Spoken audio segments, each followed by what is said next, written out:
Left my broadsword at home. Okay. Hello, interwebs, and welcome to Close Up. I'm your co-host, Joe. And I'm Ryan. Today, we launch a new type of Close Up episode. In this sub-series of the podcast, which right now we're calling either Ryan Explains or Joe Explains. Ryan and I are both entertainment nerds, but there's a lot of spectacular media we simply haven't watched, whether due to lack of time, means, or interest. Or all. Or all. The goal of Explains is essentially for Ryan and myself to sell each other on entertainment we'd never seen before. In this first installment, Ryan explains Game of Thrones to me, someone who's never watched it, somehow. From this extreme long shot, we zoom into our medium shot. So Ryan, tell me about your personal history with Game of Thrones. How did you come to watch it? How long have you been a fan? Maybe hold off on the reasons why you liked it though, save those for your pitch. Well, Joe, have you ever, let's put in the mindset, you're around high school, maybe middle school, maybe, depending on how old you are. You're spending some time with your family on a Sunday evening, and they go, hey, you want to watch this new show? I heard it's been pretty good so far. And you're kind of like, whatever, yeah, what is this, Game of Thrones? And then you watch it, and you're like, oh, this is peak television for the time. It is. Okay. So, we watched the first season. Stuff happens. Fans know what it is. I can't spoil it for Joe because he hasn't watched any of it. Not a single episode, people. Not a single episode. But big events happen. All I will say is Sean Bean is in it. And he does a phenomenal role. I can take a guess what happens to him. No, you shouldn't. Anyway. Okay. But instantly, we fell in love with it because not only is the writing excellent, but it's also in a fantasy world, which I love. I grew up watching Lord of the Rings with my brother. So instantly, we loved it. We were interested from the first episode because of the characters, because of the actors, and all that jazz. And throughout the years, through middle school and high school, as the seasons came out, we got excited each year. And then I went to college, and not only did college disappoint me, but then the final years of Game of Thrones disappointed me as well. However, that should not stop you from watching the first thirds? I'm going to say first thirds.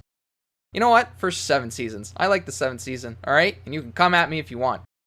Sounds controversial. It's controversial. You should still watch it because there are some fantastic moments in it. And that is why. Okay, so a bit about my history with Game of Thrones. I obviously have no relationship to Game of Thrones, hence this episode. But I'll tell you some of my preconceived notions and admit how likely I am to give this series a shot after your pitch. So fantasy is a genre which barely appeals to me. I'm a big lover of sci-fi. I will watch almost anything science-based. But most fantasy to me is dull and repetitive. Dragons, magic, monsters, vaguely medieval kingdoms, blah, blah, blah. Nearly seems to me like Tolkien set the bar so high, I'm offended. Almost all fantasy stories have been aping him for a century, most without adding anything substantial. Even Star Wars, a space fantasy series, which I love, hits most of those genre tropes, to be honest. It's just got a unique setting pretty well. I appreciate any good story well told in any genre, but I often think twice before picking up fantasy for the aforementioned reasons. And Game of Thrones in particular seemed to me, okay, George R.R. Martin's stories did try to reinvent the genre somewhat, so that's cool, but not in a way I care for. He just added more gratuitous sex, violence, carnage, and random death. None of these things inherently interest me in real life or my stories, so Game of Thrones to me seemed like the same old fantasy stuff, except it had more depressing real-life elements in there too. But I've heard great things about the show for the better part of a decade. I've always been curious about it, and I would watch it. Oh yeah, I've also been put off in recent years from starting because I've heard the ending is so bad it almost ruins the entire show in retrospect. So that's a fantastic selling point. And now we're into a close-up. So Ryan, you can address some of my concerns if you'd like, but I prefer you just go off about what you love about Game of Thrones. Go as long as your heart can take it. And when you're done, I'll have some questions for you. Some of them probably stupid, even if you... I've seen them. Yeah. Welcome to my TED Talk. Do you like swords and shields Do you like castles? Do you like lords and ladies? Do you like half-naked men and women? Then this show is for you. Do you like dragons? Do you like fire? Do you like dark magic? Do you like horse people? Do you like Jason Momoa? Then this show is for you. Game of Thrones is, by far, at the time, had the best dialogue, best written storylines, because it subverted your expectations in a way that they wrote twists into the story that you never saw coming in ways that made sense. There's something that happens in the first episode, in the first season. I'm not going to say who, but there is a character death that you did not see coming, and it changes the entire show from start to finish. Okay. And I was going to say something else, now I can't remember. To your point where the last season almost ruins the entire show, have you ever eaten a Thanksgiving dinner? Once or twice. You got the turkey, you got the mashed potatoes, you got the cranberry, you got the stuffing, you get so full, and you get to the pie.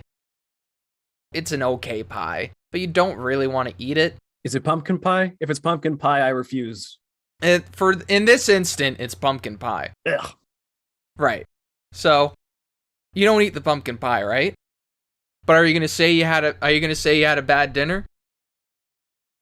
Depends how bad the pumpkin pie was. But if you did, maybe I was already full on all the good stuff, and the pumpkin pie was that one bite too much, made me sick. And then it just clouded my whole judgment about the rest of the dinner in retrospect. Well, this backfired. I did not see this coming. You're not just going along with my bit. Oh, sorry. No, yes, the pie was fantastic, or even if it was bad, the dinner was good. Exactly. If the pie wasn't that good, I enjoyed it while I was eating it. There we go. Oh man. But anyway,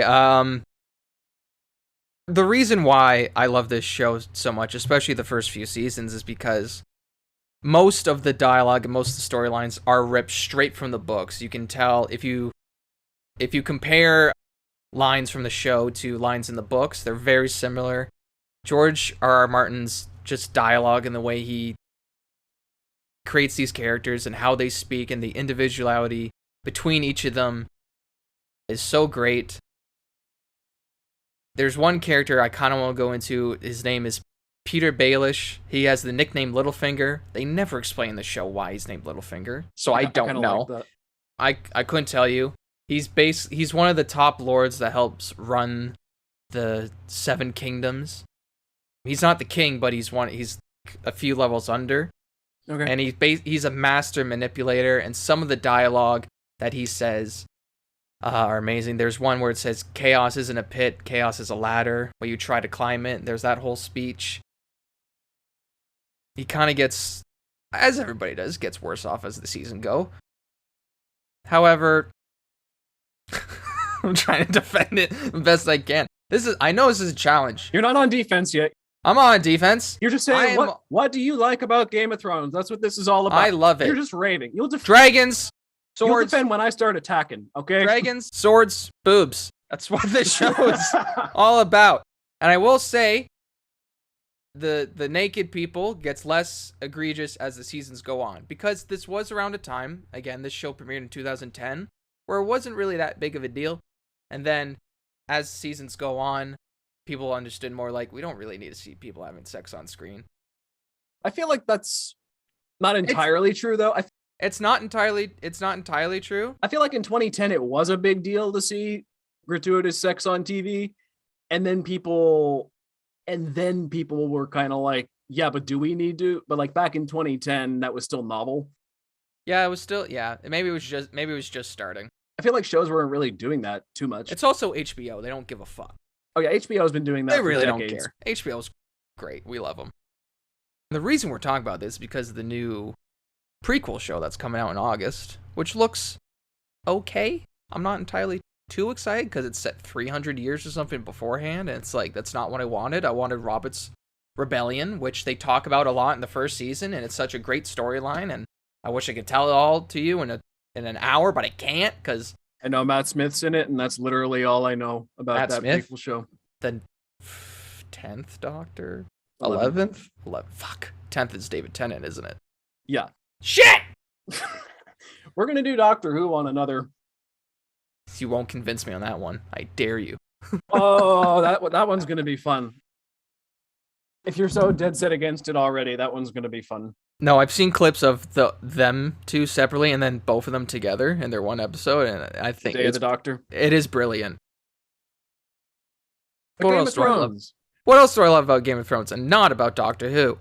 Try to keep your mind out of that last season. Go back to the glory days of high school and like you were saying, you know, put yourself back in that Ryan's headspace. Personally, for me, why I love Game of Thrones so much is just because of the acting. It's one of the main parts in how each actor uses their motives and the dialogue that they're given and just makes their character them. There's Peter Dinklage. He has an amazing speech in season 4. Richard Madden's in it. Sean Bean, who we mentioned. Macy Williams, Sophie Turner, you know, they're literally children at the beginning of this show, and then they grow up to be adults. So just to see that journey is insane. And the acting is just amazing. Even in the last few seasons, like, they work with what they get, and they're all professionals. They're all great. Kit Harington's amazing in it. Emilia Clarke, oh my gosh! Not only is she stunning, let's be honest here, she's a good-looking woman, but also she's just a powerful actress who just commands the screen every time she's on there. So, and that's why I love it. It's just the drama between the characters, you know. Even though the first few seasons there's a lack of action, but you get that with budgets and stuff. And wasn't Game of Thrones up to like $2 million an episode or something crazy by the end? By the end it was, because with season 6 episodes called Battle of the Bastards, they went over budget. Oh. And people love that episode so much. It's one of my favorites. Because it's one of the most, not realistic, but one of the most just violent medieval battles that you kind of see. Okay. For the time, for TV, it's almost shot like it's a movie, and like, this is a TV show, which is insane to think about. There's one beautiful shot that I wish I could tell you about, but I can't because it's spoilers, and you need to watch it all with a fresh head. But that's basically why I love it: the acting, the dialogue, the drama, the dragons, swords. Emilia Clarke. Anyway, what were your questions? And I will try to answer them as serious as you have asked them seriously. Okay. So I guess my first rebuttal to what you were saying is, well, not that this is a debate, that's a different kind of close-up episode, but so my first thing is, when you mentioned subverting expectations, now I know as a film fan, I want my expectations subverted, but I also have that bad taste of Last Jedi marketing in my mouth, where subverting expectations... Or Halo 5 marketing, for all those Xbox fans out there, you know what I'm talking about. Where it's like, Last Jedi pretty much single-handedly taught me that doing the unexpected wasn't always necessarily doing the good thing or the thing that made sense for the story. I'm like, yeah, I was surprised. I wasn't happy about it. Isn't it weird how, like, when you first watch Last Jedi, you're like, actually, that was kind of good, but each time you watch it, you find something new to hate? That's basically my rewatches every time I see it. I think I told you the other week, but for me, it was delayed reaction. I'm like, yeah, I love this. And then everybody else I know hated it. Even my brother, who loves every Star Wars media ever, I'm like, oh, he'll like it. I didn't go to see it with him. But then I saw him later that night, and he was like, couldn't even say a word. I'm like, oh no, not even you liked it. Space Leia. She's Space Jesus. That was the part. The one time when I first watched it, that was the one part I was like, no. No, Ryan Johnson. Bad. You did a bad thing, and you should be put in timeout. You shouldn't make Knives Out 2. His Knives Out was good. I like Knives Out. Yeah, it was pretty good. We're not talking about The Last Jedi. That could take up a whole episode. I know, we love Star Wars. So I'm sorry, everyone. You thought we weren't going to talk about Star Wars every episode? We are. Okay. All right? Get used to it. Basically, do we mention Star Wars in our Marvel one? I don't remember. We might have. Okay. So subverting expectations. Okay, so would you say they, on the spectrum of subverting expectations from, hey, that's actually a really good twist, to, yeah, okay, I was surprised, but like, does this show usually end up on the right side of that or the wrong side? Usually it does. Oh, sorry, the right side or the Ryan Johnson side? Okay, no, that's too far. That's a little too far. Sorry, Ryan Oh, Johnson. I'll pull it back. I'll pull it back. Here's how I think most of my answers are going to go. It's going to go, yes, except for the last season. That's how I think most of my answers are going to go.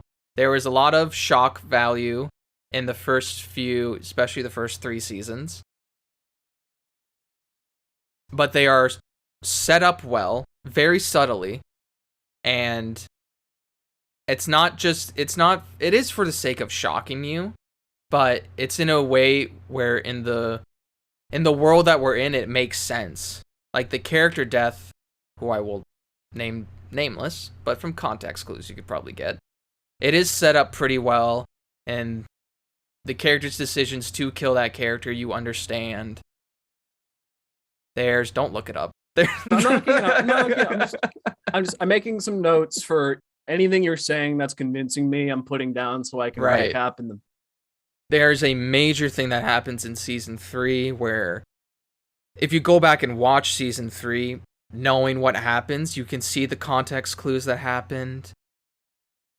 There is some shock value things that aren't set up well in the early seasons. Like there's I shouldn't say it isn't set up well, but just aren't set up. There's a trial by combat in season 4 and something shocking happens there. But you're not just like, oh, this is just shocking for it to be the sake of shocking. This is just like, oh, this has actual effects on the rest of the show and this certain character that everybody loves. Again, there is some things that happen in season 8. I can talk about later about why season 8 is a failure. Mm-hmm. In my mind, that could be a whole different episode. Or it could be at the end here. That's. I'd like to hear it if you can, refrain. I'll probably do that at the end. Like if you can skirt around it, because Yeah, because I am trying to sell you this. The whole point is I want to get as much information about this show as I can without getting spoiled. Yeah, I just want you to watch this show, just so you can be as mad as it with me. That's all. I need someone else, because my friends some of them have watched it, some of them haven't, and I want them to be as mad as I am. But basically, the shock value, I would say most of the time, is set up well, and it's not for the sake of shocking you. It is, and there are consequences for it. It's not a sequel trilogy mishap where something happens in the last movie but isn't really talked about in Return of Skywalker or Rise of Skywalker.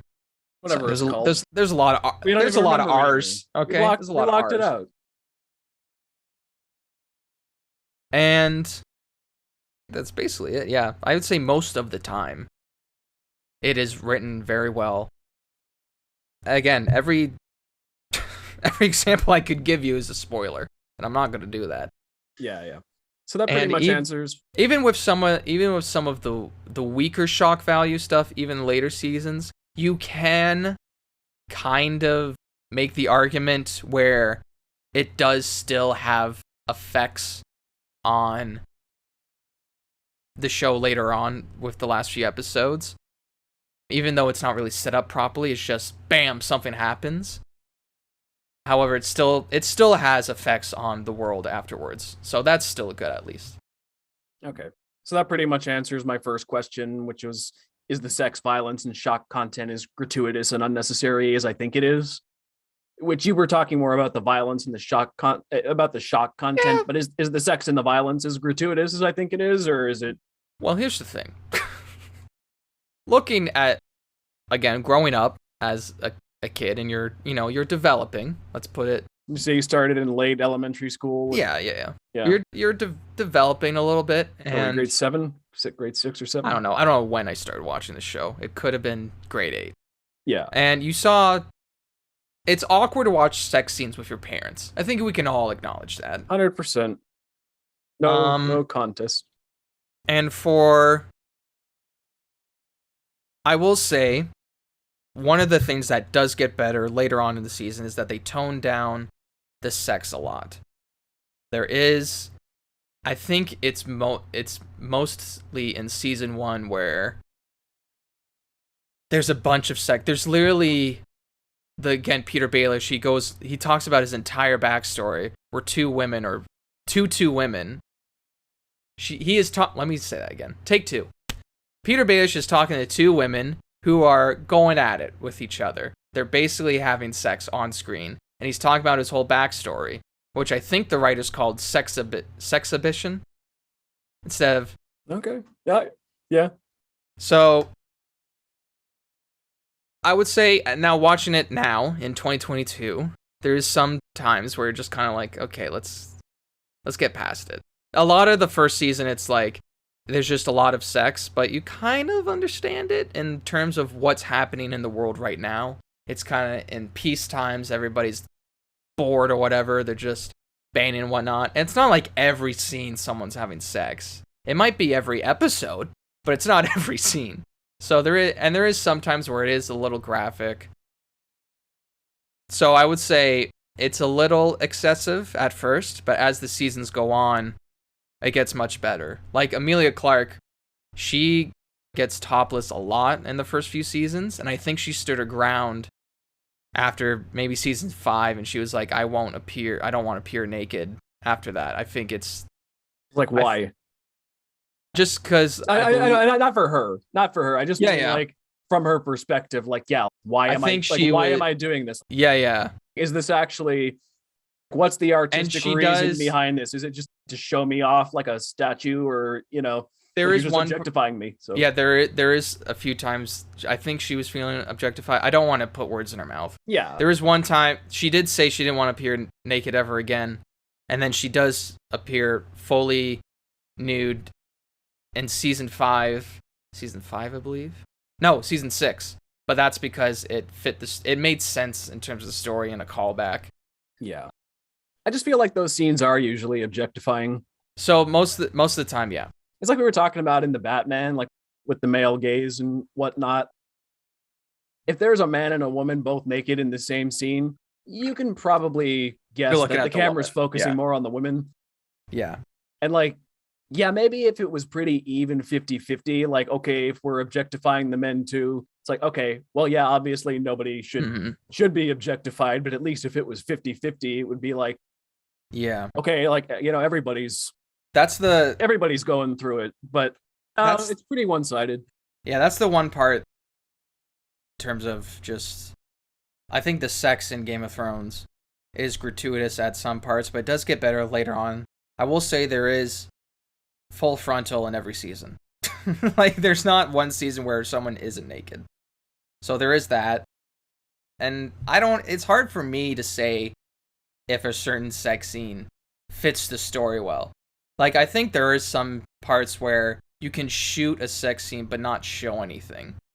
But maybe because it's just like, maybe you just don't care, or I don't know. It's very political. It's a huge political topic that is hard to get into, but I would say that's the one thing that I think is a bit too much from rewatching it. Yeah, I mean, I feel like when it comes to sex in particular, I think there is a line. Because if you're just, like, if 2 people are naked in bed having conversations, it's like, okay, this is a setting. You can guess what happened, and the story is progressing. But if you're just watching a sex scene, what's separating a TV show episode from porn at that point? I'm like, it's just taking yeah, I guess it's technically an action scene, but is it really moving the plot along? Yeah. Is it really anything meaningful to have to see this happen? Yeah. Not to get too dark, but there was a movie years ago. It's called Lovely Bones. It's based off a book. Saoirse Ronan's in it, Mark Wahlberg, and Stanley Tucci. Okay. Stanley Tucci kills Saoirse Ronan. who is like a little girl at that point. I think it's like 2007.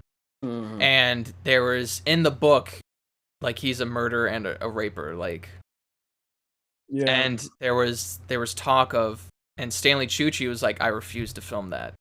So basically, what happens is like it just shows him grabbing her, and then it cuts away. I think that's even as dark as showing anything, just because That goes back to the classic horror principles of sometimes it's scarier to let your imagination do the work for you than to actually show it. And if you watch the scene, you see the tension that's built up from how Stanley Tucci's so underrated. He's an underrated actor.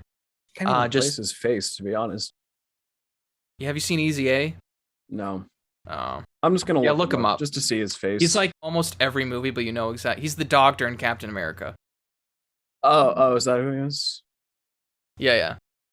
Oh, yeah. Okay. There's that where I think if you have it, it's just tough because like maybe if you're comfortable with doing it, then yeah, shoot this certain scene. But if your actor's like no, then find a way around to do like they did in Lovely Bones, where like you build up tension and then you just cut away and then you let the audience's imagination go wild. Because that is, to me, that's way more. I feel like my mind is way more messed up than what can be put on screen. I don't know what that says about me. I don't know if I need to go to therapy. Maybe I do, but who cares? I refuse. I don't have the money. I don't have the time. But that's ideally all people should be in therapy at some, if even just to prevent problems. But for sure. But yeah, I agree. I think most people have more messed up imaginations. Well, maybe I'm overgeneralizing, but I think I do. But yeah. But then again, I'm a creative type. I'm a writer. Exactly. I do this stuff, so I have to think crazier than others. Yeah. You have to think messed up and then cut them out. Yeah. That's what you do in your first script you're ever writing. You write as much as you can for the story that you want to tell, and then they say kill your darlings. Kill the things you love in order to fit the story well. It could be a scene that you're really into, but does it really fit the story well? And you just might have to cut that out completely. It sucks, but it will fit the story well altogether. Back to Game of Thrones, most of the sex scenes don't really fit the story too well. I think it was just more so to get viewers drawn into the show at the time. Again, it was around 2010. This stuff was kind of normalized, but still kind of a little iffy. But yeah, that's basically it. It's gratuitous, but it gets less gratuitous as it goes on. I just wanted to say, I think the thing is, it's like I was saying before about, I feel like it was normalized in just general entertainment, but in fantasy, I feel like it was pretty new for fantasy of any type. Because fantasy is, you're thinking more like your Tolkien, your Lord of the Rings. It's like, it's usually more family friendly. It's like fairy tale stuff for children usually. And Game of Thrones was like, oh, we're going to have sex and blood and violence. And it's like, no, this is fantasy, but for adults now, which was novel in 2010, I think. For sure. And I don't think I talked about the violence that much. I would say the violence is not as bad as I would. Maybe just because I'm just like. I'm desensitized to violence at this point. Yeah, I'm desensitized to it at this point. But I guess for someone who like doesn't watch a lot of violence, it's a bit gratuitous, but like it's also this is what would happen in medieval time. Like this is how someone would die in this way. And also it's a TV show, so the fact that they're able to do this is it's not TV, it's HBO. It's HBO. Was it home box office? Is that what it is? That sounds familiar. Let me look it up. I'm too lazy to look it up. I'm already on it. But that's basically it. That I feel like the violence is I'm numb to it, so I wouldn't let my kid watch it till the time I would have watched it, but I would say it serves a purpose still. Home box office. Okay. So what's your next question? All right. Your Honor. Why should I get invested in these characters if anyone can be killed off at any time for any reason? Why shouldn't you? Fair enough. Let's move on. That's a great question. Well, it's funny you say that because there was one of my favorite characters ever during the show. He did get killed off. But that doesn't really come into play until the end of the first season with the major character death, because you're like, oh, anyone can die. So that's what glues you in to the show, is because of you're worried about the decisions some of these characters will make, if it's physical, if it's mental, if it's strategic. You don't want to see characters die, but you kind of also do because a lot of characters make major mistakes and they pay for them. That's the whole thing with the show, is that it allows characters to be stupid and then pay for them. So that's basically it, is you're there to see the drama, even if it's mostly the bad guys winning at some parts. You want to see the fall before you see the rise of the people who can avenge the people who died. That's why I watch it. So you can arguably say, just to me, mostly the reason I watch TV is to get invested in a core set of characters who I'm following pretty much all the way through. You treat them like a family pretty well by the end in your own mind, because you've seen them for who knows how many hours over the run of an entire TV show. And that's mostly what I'm worried about going into something like Game of Thrones, because I think, well, is this do I want to be anxious the whole time for everybody? But I also get what you're saying, in that sometimes regular TV can get frustrating like that, because most of the main cast is going to make it out no matter how stupid situation they get themselves in. I think that's what made Game of Thrones so popular, is because at the time, every main character was safe on every show, but this was the one where you're like, oh my god, people could die. And I will say, this is, I don't know if I want to say this. There are some characters that should have died later on and didn't, because how it's written is different from the books or whatever. It gets less of killing off main characters after season 4-ish. Okay, so basically what you're saying is it started off as a groundbreaking show for being able to kill off any main character, and then it got a bit more, well, with its popularity, people got too invested, and then they started getting more conventional, because it was going to hurt their bottom line if they started killing off people. Even if that was the story as originally told in the books, they had to be more like other TV later. Just a little, even just a little more. I think so, somewhat. I don't think there's any main character deaths on screen that haven't happened again, we don't have the last 2 books for Game of Thrones yet. For the, Song of Ice and Fire series yet. So we don't know what George R.R. Martin is thinking. People have been waiting for that. So we don't know that for sure, but I do have a feeling that there are some, especially near the end, there is a few major character deaths that probably should have happened or happened in a different way. I'm going to throw out a conspiracy theory. What if George R.R. Martin was just waiting for the show to end, so that when everyone got outraged, that is exactly my thought, he could say, this is what I'm not going to do. I let the last few seasons play out, and now That was my thought initially, but there have been interviews where he's kind of shaded at David Benioff and D.B. Weiss, the creators of the show, for the last few seasons. Because what he did, if I remember correctly, and this is public knowledge, is that he gave them a template of the main stuff that needs to happen. Okay. For the last 3 seasons. Or what happens after the books. But how they get there, it was left up to the creators. And George R.R. Martin said, for the whole story to be said, there should be 10 seasons. And there was only 8. And the last 2 seasons were cut in basically half of one season.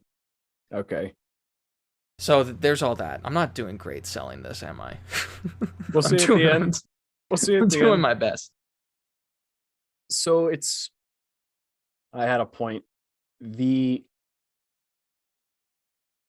well, I guess that is another question. How well did they do it following that template then? Whatever's public knowledge. I don't know how much of this is public knowledge by now, but if George R. R. Martin gave the showrunners a template, how well did they follow that template? Exactly. We don't know. We have no idea. Still don't know? Okay.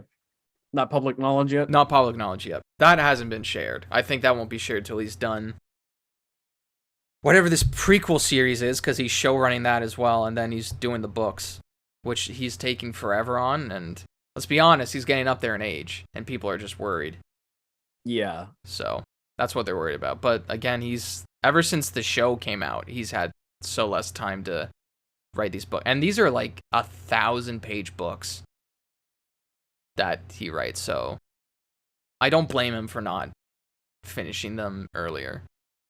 But what's your next question, Joe?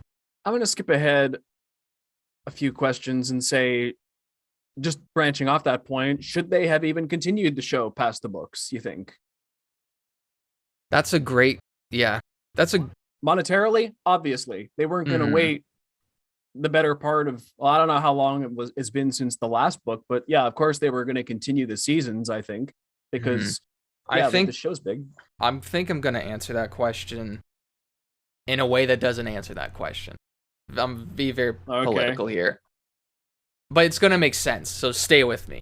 Sure. I think the problem with the show is not that they wrote it past the books coming out.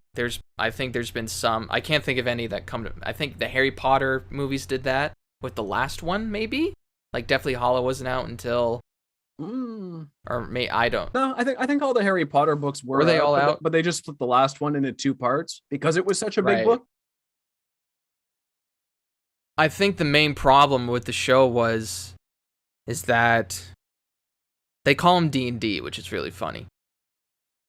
Oh, but yeah, like Dungeons and Dragons, but they mean D&D as in Dumb and Dumber. That's what they mean. That's what some fans call them, which is a little rude. Well, yeah. The main fans can get I think the main problem with how the show ends is not from because they didn't have the books there. I think it's because D&D didn't let anyone else help them write it. It was just them. They wanted to write it in a certain way. This is how they were going to end it. They were rushing a little bit because at the time they were given a Star Wars movie trilogy or something like that, and they wanted to plan ahead there. I think that's what but it then was. that got canceled, so now it doesn't matter at all. I've heard it got canceled because they botched the last bit of Game of Thrones. And also, I think one of them is a co-writer for X-Men Origins Wolverine. Oh, don't quote me on that, but I think that's the root. Okay. I have to look that up. Look. In the defense of X-Men Origins Wolverine, it was written during a writer's strike. That movie, it was like 2007, 2008. There was a guild writer's strike in Hollywood. I remember hearing about that. Yeah, and that movie was one of the victims of it. Yeah, David Benioff wrote one of the screenplays. Yeah, so just that's my short defense of X-Men Origins Wolverine. It came out in a bad time. And I think why that's a problem is not the Wolverine thing. We can go in, oh my god, here's an idea for an episode. The golden age before the MCU. Oh, we yeah. watch Our childhoods, the 2000 superhero. The real MCU. The MCU that never happened and shouldn't have, probably. The goofiness of the Marvel Universe. I'm not going to lie, I'd still like to see Chris Evans come back as the Human Torch with Ben Affleck's Daredevil. And oh my god. That'd be hilarious if they did that. Maybe that's in Doctor Strange. Who knows? They're opening up the multiverse. Hey, Ben Affleck quit as Batman. He could show up as Daredevil. Yeah, he just needs to stop hanging out with J-Lo for 2 seconds. Yeah. But why? It's the 2000s all over again, isn't it? I love the 2000s. But why I think the problem with them not letting other people help out is because they didn't have a second opinion. It was just them two. And there's a controversial... They talked about how they killed off a certain character in season 5. Not because it suited the story well. They're just like, oh, we really just want to kill him off. But he's still alive in the books, I'm pretty sure. I don't... And it's a side character, but it's like a fan favorite. Okay, that's. I mean, So off they the top of my head, the only thing I can think of off the top of my head is if they just really hated the actor or something. Like maybe the guy was a jerk behind the scenes, and I don't know that part, and I doubt it. I probably would have heard it. because they probably would have just recast him if that was the problem. Yeah. Oh, there's so much recasting in this show. Okay. Oh my. Okay. That's something I didn't know about. Be prepared for that. You're gonna be confused. They're not main characters. Some of them are like side characters that are recasted, but it is jarring after when you go from season to season. Okay. They used the same actor for 2 different characters, believe it or not. Really? So in season 2 or season 3, they use. Oh God, I let me look him up. So they use. He's in 1917. He's the guy. He's one of the other dudes. So they use Dean Charles Chapman. He plays 2 different Lannisters on the show. So in season 3, he The Lannisters are the ruler, like the ruling family, like right? the ruling family, like the bad guys. Yeah. And he plays like a distant cousin of the main Lannisters in season 3, and then in season 4, 5, and 6, he plays Tommen Baratheon, who is the son of the king from the first season. So that's really jarring, but he's an experienced actor, and they wanted to use him, so it kind of makes sense when you think about it. Okay. That's the only part that's really jarring, is that they use the same actor. Yeah. So that branches off into another question I had, I suppose, was does Game of Thrones' big cast hurt the focus of the show or make the plot lines become hard to follow? Because I don't even know how many I don't know anything about the show really, but I know that there's dozens of regular cast members and side characters, and well, a lot of them get killed off. I mean, having such a big cast is. Oh, is it hard? Like you're saying, is it hard to follow? Yeah, especially in season 1, before a lot of them are killed off by, like you said, in whatever plot lines. Is it hard to follow all these people before they're whittled down? I would say no. The only, again, with every new show, it's just hard to remember all the names and stuff and the locations and where everybody is. But in terms of the storyline, excuse me. In terms of the storyline, it's written in such a way, and each storyline is given a good chunk of time each episode whenever they're in it for you to understand where this character is. For instance, Arya Stark, she has a completely different storyline than everybody else in the show. She's like on the other continent at one point, and she's given enough time where you understand what's going on. So there is a lot of times where, and it was easier to watch when it was airing because they did a previously on Game of Thrones, like they always do that, but they don't do it on streaming. They used to do, but they don't. They did on Netflix a bunch. I know on Netflix seems to have a system where if you actually waited like a day before watching the next episode, they do the previews. But if you're just binge watching, they just skip past the first minute. Interesting. That's them looking at your data, folks, if you don't believe me. But no, I wouldn't say it's confusing at all. I think it's written in such a smart way, and each character is given enough time in their own storylines that you can follow along. There is a point where a main character just doesn't show up in season 5. It's just not there. And then it's all of a sudden there in season 6. My friend told me something about season 5. For some reasons. My friend told me season 5. I don't remember exactly what he said about it, but he said something about a boat. And just as soon as it gets to like somebody on a boat, it's just so boring. Someone on a boat. Maybe Tyrion, I think. I don't know. Yeah. He's like one of the only characters I've heard of. Season 5 has the problem where it's kind of like a mid. It's like the middle of the road kind of thing where like major things happen in season 3, and then season 4 is a recovery from that. Season 4 is fantastic though, but season 5 is trying to. Recovery it's like, okay, part 2. Where do we go from here now? And it's kind of that like. You kind of understand why it's a bit slow at some parts, but it's not as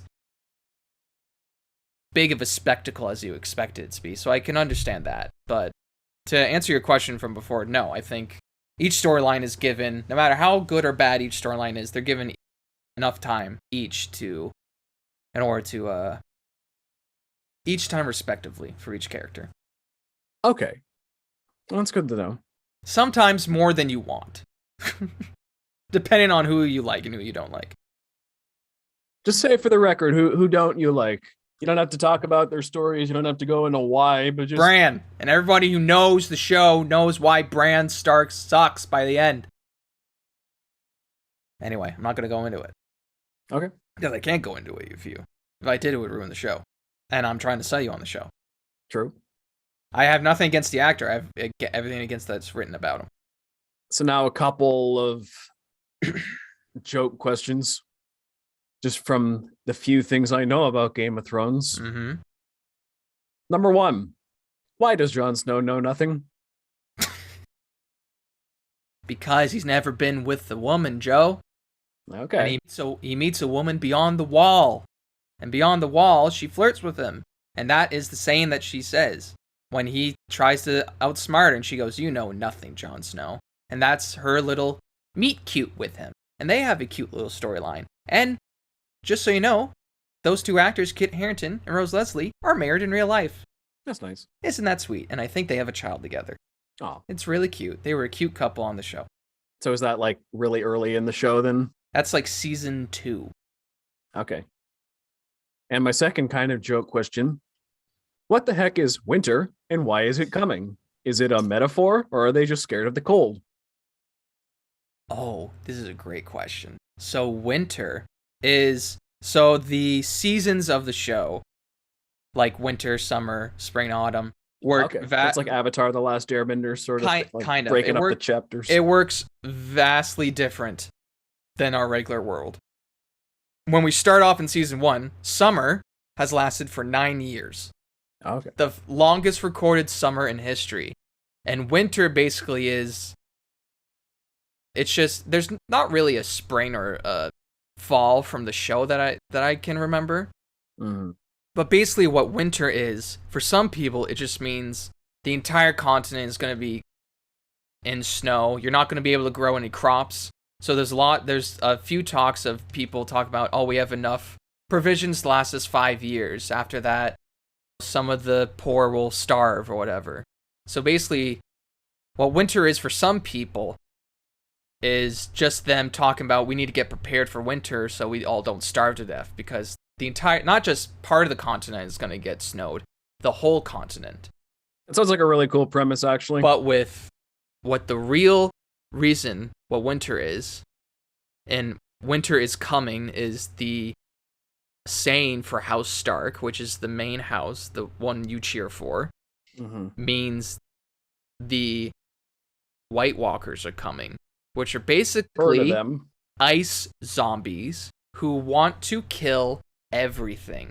That is why the ice wall is built. It's like 700 feet high, is to keep the White Walkers out. They are from the beginning of the universe. The children of the forest and the first men fought the White Walkers to keep them from destroying everything. We don't know what the motives are of them, except that they just want to kill. And there's the Night King. And basically what he does, whoever he kills on the field, he can bring back from the dead and put into his army. And throughout the whole show, one of the main characters, Jon Snow, slowly works his way up into seeing the Night King more as a threat and trying to prepare for him. And that's one of the main battles that happens in the last season, is the living versus the dead. Because winter is not only in terms of the season, but it also means death. And that is what winter is. Sounds really cool. Pretty original too, I think. Well, like the specific... I've seen armies attacking places before, and mystical things, like even something like Suicide Squad did it, zombie army with entrenchers and whatnot. But I mean, I hope it's better than that. I can't believe you just compared Game of Thrones to Suicide Squad 2016. How dare you? Oh, how dare I? Is that what we've come? I don't care if they're both zombies. How dare you? I don't know. What do I know? I'm like Jon Snow. That's true. I should have just worn something like a hat that's like me and Jon Snow both know nothing about Game of Thrones. Okay, so how about I didn't have this one written down, but what is the Game of Thrones? Why is it just the politics for the different houses? Is it and why is it the title? If these White Walkers So and the Winter's Coming is the grand thread of everything, so why? What's so the significance? Game of Thrones is basically who is running the Seven Kingdoms. There's a whole storyline that happens before the show starts, and then there's a whole storyline that happens. There's Robert's Rebellion, where Robert Baratheon overthrew the Mad King, who was a Targaryen, because he captured his wife. He burned Ned Stark's father and brother alive. And the Game of Thrones is basically, it's mostly political, it's strategical, and it's basically who is running the Seven Kingdoms at that point. There's maybe 6 kings, or 6 rulers that happen throughout the show.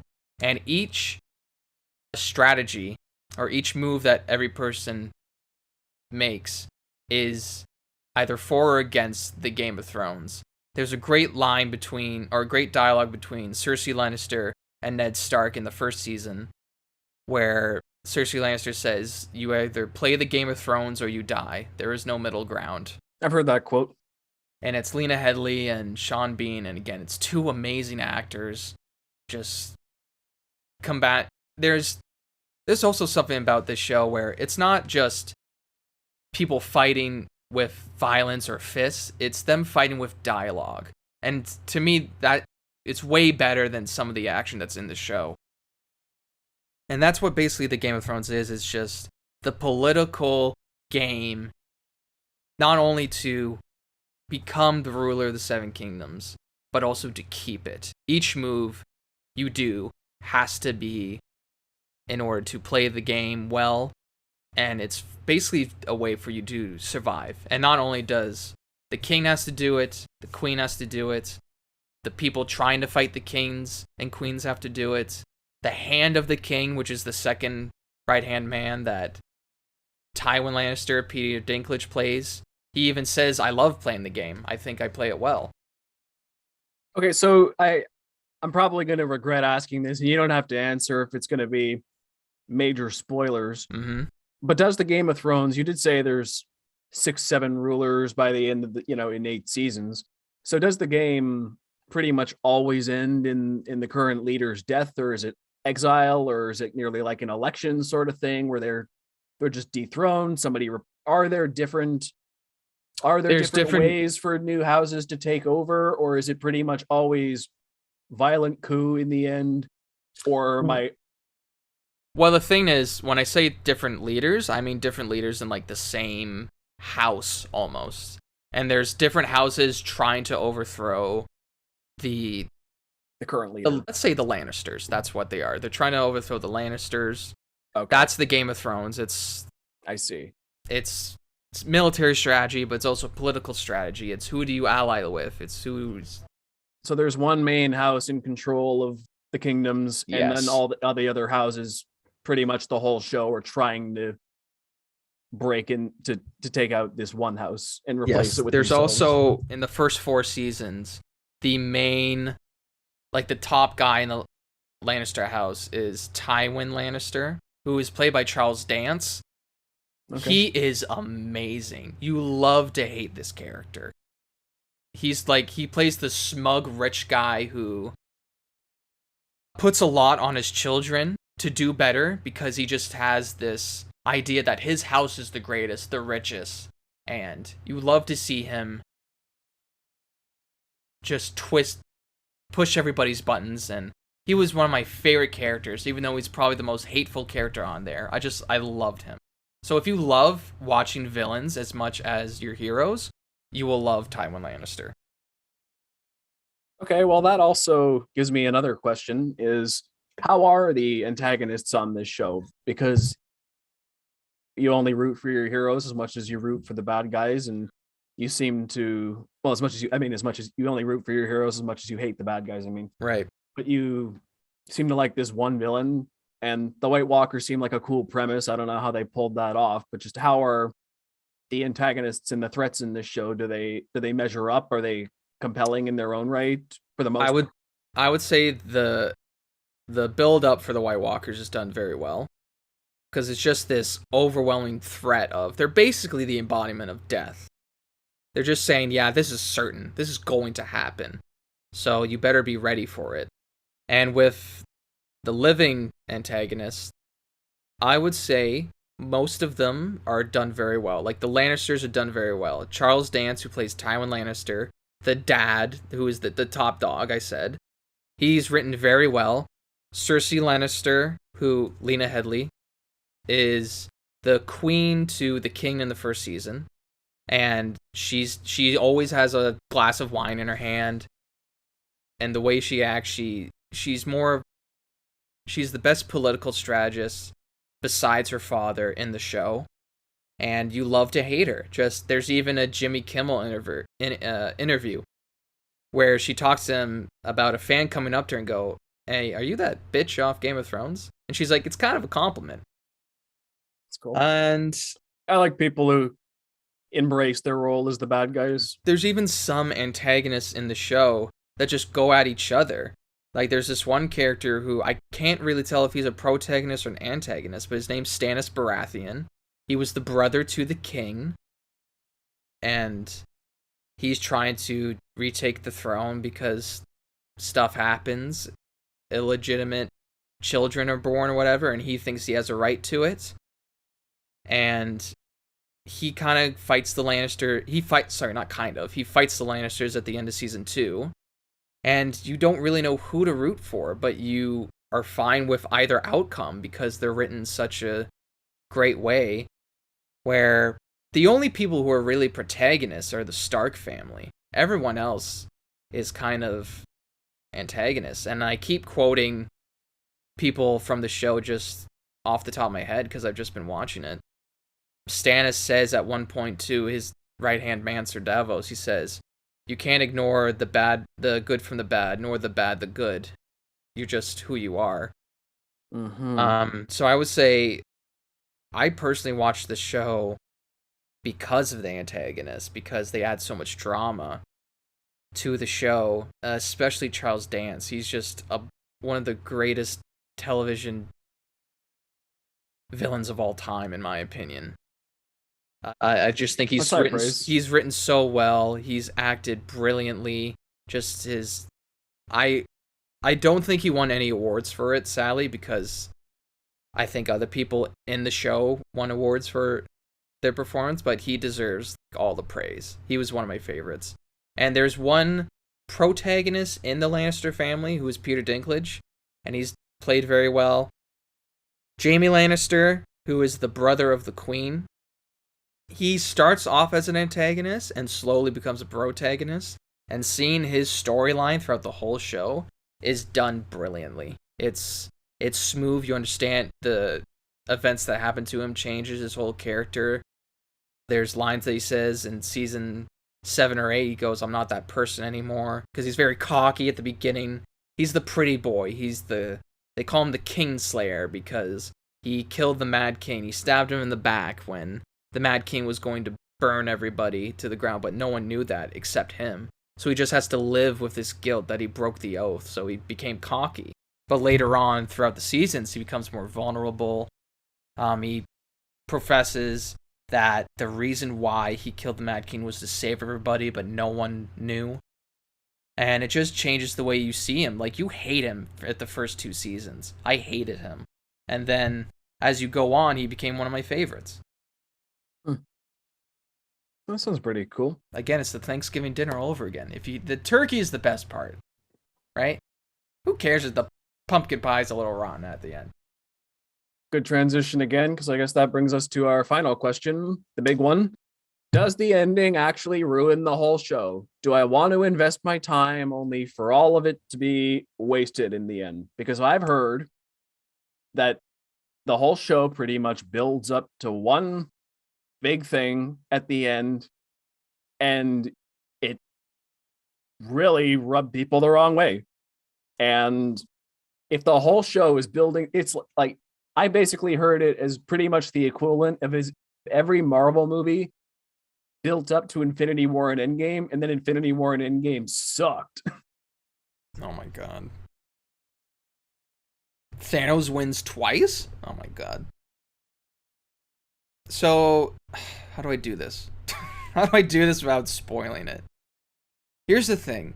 Me, personally, I only had two main problems with the final season. The first one is obvious with who they choose, who becomes the king at the very end, which I won't go into. Yep. And the second one, it's a broader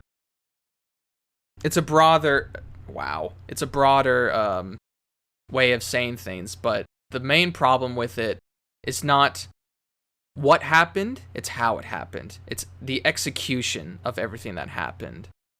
Mm-hmm. And that's really that's what rubbed people the wrong way, is they thought the writing was, in terms of seasons before, just written so lazily and really rushed.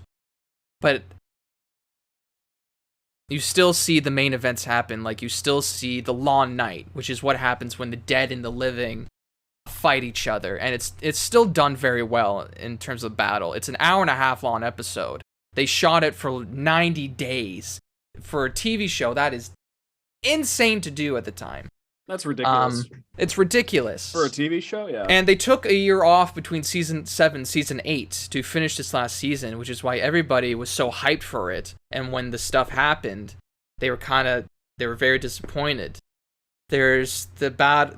So the hype, might you say, is part of the problem? I would say the hype was part of the problem. However, there is some merit to it, where is a little bit of lazy writing with the execution of things, where they're not really explained too well as they should be. Like, they're explained, but they're not explained as well as on, like, a Game of Thrones type level.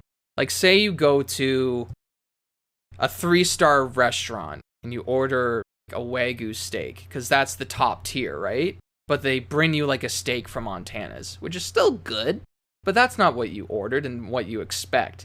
That's basically what the final season is. It's passable, but it's not. It's passable, but it's not what you expected to want. And by the end of the show, you do kind of feel like you want more. Like, there should have been more. And that's why I feel like people should watch it, is that you have this expectation of, fuck, there should be more. Why don't I have more? And that's probably why I will read the last 2 books, even though I don't read at all. I feel like just because the ending is so disappointing to so many people, you should not ignore the first 6, or for some people 4 seasons of the show. Because to me, that is peak level television in terms of dialogue, in terms of storylines, characters, acting. I still think they're the most winningest television drama at the Emmys. So just because the ending, and I feel like this has the Sopranos effect, where 10 years or so from now, people might look back and go, it wasn't that bad. Because the Sopranos finale, people were very disappointed with that. I watched it knowing what was happening, and I was still disappointed with it. Yeah. So maybe there's that. Seriously? Oh, man. It is a little disappointing, but the only reason that I would say it's worth your time is those first few seasons. Or even, like, most of the show, because you still love these characters, you love the action. And it might be tough for you because you're not that big of a fantasy person, but for every fantasy fan out there, they should watch this show. Just because of I can't stress enough how good the dialogue is. It's so good. It's like I was saying at the start. I'm willing to watch just about anything if it's good. Fantasy's not my genre, but I'm not anti-fantasy. I'm just fantasy hesitant. But yeah, I would say it's worth your time. Just so by the end of it, you can get as mad as me. And then you can still have that feeling of wanting more and join a community of everyone who does not like the end of the show. I've tried defending it before. My mom loves it. She made the point once at dinner where she said, well, I said, it's just shocking for being the sake of shocking. And she's like, yeah, but isn't that what's good? I'm like, Mom, no, you can't just be shocking for no reason. You sent me to film school. Let me explain. You sent me to film school. You should know that I'm gonna argue against this. I still love her. For some reason. No, I'm kidding. Oh God. But yeah, I still personally say it's worth your time because most of the show is top tier. It's like saying, oh, should I even watch Star Wars because the sequel trilogy is bad? Of course you should. There's so much good that happens in Star Wars because of the original trilogy, even the prequel trilogy. Maybe skip Attack of the Clones. I will defend it all. You want to do a defending the sequels? I want to do that, but I also want to do defending the prequels too, because I feel like they still get a bad enough rap. Enjoy defending Jar Jar. I will. I will do my best. It's like that. It's like even with Lord of the Rings where people didn't want to watch The Hobbit because it wasn't as good. But is it still hurtful towards Lord of the Rings? I don't think so. I think fine. I think you can still separate the two. I think you can clearly separate the first few seasons with Game of Thrones with the last one, and it's still in defense of season 8. The actors do their best with what they're given. They are still acting their hardest. There's not one person who drops the ball in terms of acting with the last season. So there's a plus side to it. Now, the only thing I'll say about your analogies here is that when it comes to the prequels or the sequels or Star Wars or The Hobbit or anything, if you hate the prequels and the sequels of Star Wars, they're still the original trilogy. Yeah. If you hate The Hobbit, they're still the original trilogy.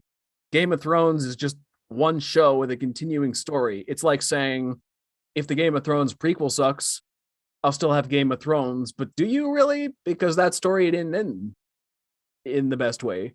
Well, if the end of Game of Thrones sucks, you still have the books that might come out. Does that help? Does that help it a little bit? Well, see, that's the thing, though. That may convince me more to read the books, because if the books have a better ending, I would say, yeah. If you're a big book reader, I would say read the books instead. But if the books have a better ending than the show, it's like, well, maybe I should just read A Song of Ice and Fire instead of watch Game of Thrones, the show. If you're a film nerd, which we are, yeah, and you love watching actors act and great dialogue, most of it witty, but just smart. There's great scenes between the Spider and Littlefinger where they're not physical in any way, but they're just battling with words. That's the best I can describe it. And it's just so well done.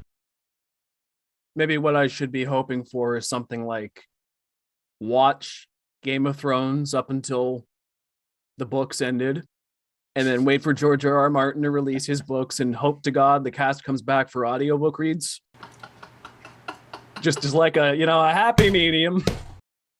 I get the good parts of the show. If you watch some of it, acting too. If you watch some of it, my job is done. I'm not here to have you watch all the show. I'm not those people. But if you watch the good parts, I won't be mad. And if you want to continue after that, like I did, I even told you, I was like, I might stop after season 4. But I just kept going because I was just invested with the characters. So I want to get to my verdict now, what I've written. Yeah. I will say, though, I could go off on a whole... I might even do a video essay about this, of why execution is so important in terms of wrapping up a story and why you need to take time in doing that. That's the main problem with season 8. If you can get by that, which is really tough to do, if you can get by the fact that the execution wasn't done very well, then you can find some enjoyment. And the first 2 episodes of season 8 are still really good. There's great character moments in it and a bit of drama. Mm-hmm. Okay, so I guess Ryan explains Game of Thrones to somebody who's never seen Game of Thrones. Could he convince me? Now's the verdict. Please, drum roll. Okay, so I'm going to do a bit of a spiel. It's not going to be eloquent. I was just writing down notes from what he was saying. So, what I liked about what you said, the acting, you seem to be very happy about the actors. You seem to be, you were talking about all time great performances, iconic characters, and like you were saying, even at the end, you were saying even when it gets really bad, it's the actors who pull the show together, keep it from going off the deep end. So the acting that really appeals. I want to see great performers who are experts in their craft. I like the appeal just for that. I also like the idea of some of the characters starting from children to adults. I like seeing real time progression like that. That appeals as well. I love that you said there's a lot of the fighting is done with dialogue because I'm an amateur screenwriter and I appreciate a good action scene. I like well directed action and production value and everything, but great actors delivering great dialogue is at the core to me of most good stories, and that strongly appeals. And as you were saying, the show seems to be on the right side of subversions of expectations for the most part. The shocks are actually worth your time, good foreshadowing, even seasons in advance sometimes. And it's pretty much always for a reason, and there's consequence. It's not, let's just do the shocking thing because most of the time. And there is gratuitous stuff you said, but mostly in the first few seasons, but it gets better. Okay, I can keep that in mind. I like the idea of winter and the White Walkers and just the bad guys in general. The antagonists sound strong, like they give a good challenge. The lore seems pretty cool too. The most appealing thing about this to me is the political aspect, about the Game of Thrones itself, about these houses navigating for control. That is extremely appealing to me. And I also really liked when you mentioned pretty early on that a good, I mean, maybe this isn't like a great point necessarily for most people, but just the idea of being angry collectively as a society. Don't we want things that we can all agree on? For once, especially nowadays, we all have to agree on something. Or if even you're just to stay in the loop, just to know what everybody's angry about. And maybe even be angry. I can form new relationships with people about our mutual dislike of Game of Thrones season 8 or our mutual love of the early stuff. So that sounds good too. And I also like that even though the ending didn't seem to stick the landing, that it leaves you wanting more. And I'd rather be left wanting a little bit more than starting the home stretch of the show thinking, oh man, I wish this ended 3 seasons ago. Mm. And that's good. It keeps you, even if it's not the best executed, it keeps you curious right till the very end. And that's hard to do for most shows. Sometimes even if you're finishing a show, you're running on fumes at this point. You just stick with it out of loyalty more than actually caring. So that's good. And I think it all comes back to your original metaphor about enjoy the Thanksgiving dinner, knowing the dessert fell on the floor and your aunt scraped it off back onto the plate. Didn't tell anybody, but I saw. So I know dessert's going to be trashed in advance, but that's not going to stop me from enjoying the good parts of Thanksgiving dinner. It's all about the turkey. No one wants pumpkin pie. It's all about the turkey. And, hey, maybe if we're lucky, I saw the pumpkin pie fall on the floor, but maybe my mom brought apple pie later and I can get apple pie later after the pumpkin pie sucks. If I'm lucky, I don't know the apple pie is there. I don't know if it's coming, but We don't know when it's coming. we don't know when the apple pie is coming, but it might exist. It might come out someday. And so in the end, I think it is touch and go. I'm still on the fence about it, but I think I will give it a shot. I will give Game of Thrones a try. I might. Put a W in the win column, baby.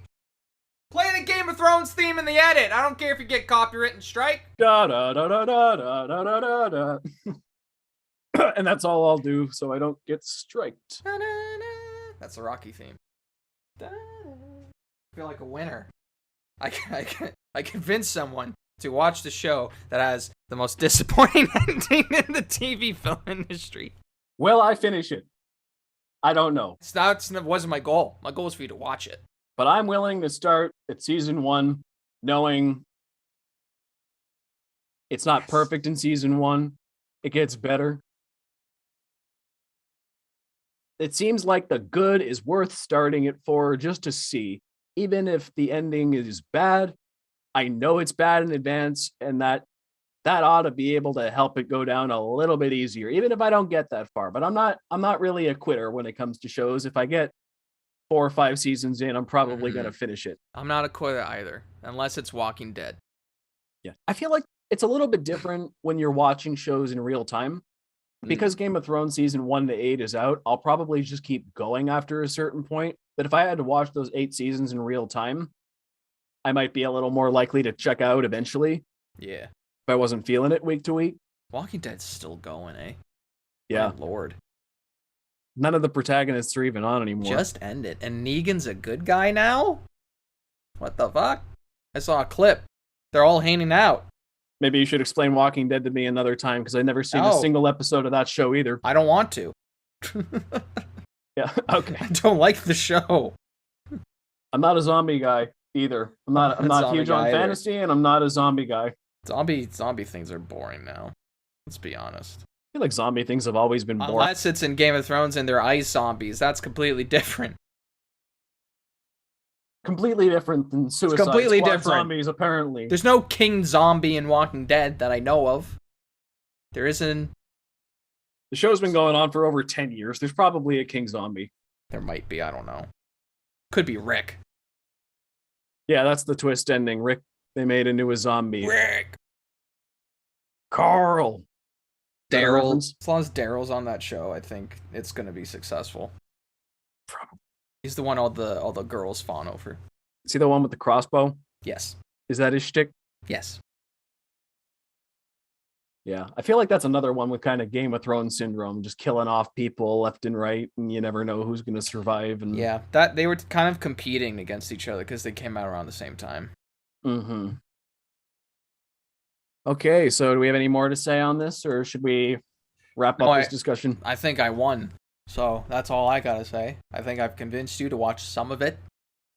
And that's a win in my book. I think we should do a follow-up episode, or even just a follow-up thing on a later episode after I finally watched it. Either started it or finished it. That could be a year from now. That could be never. I don't know. But I will start it eventually. I have a lot of shows I have to get through. And we will do a follow-up eventually. Sounds good. All right, so you want to plug your socials? Yeah. You can find me at Ryan Walker Official on Instagram and on TikTok. All right. You can find me on Instagram at ThoughtPlane Media and our Facebook page of the same name. And you can find further film discussion and entertainment reviews on thoughtplane.ca/articles. And if you'd be so kind, you can support ThoughtPlane Media on Patreon, link down below. Also, be sure to leave us comments and reviews, as that's a big help. And how about clicking that like button if you enjoy this. We hope to see you on the next close-up with Ryan and Joe. Till next time.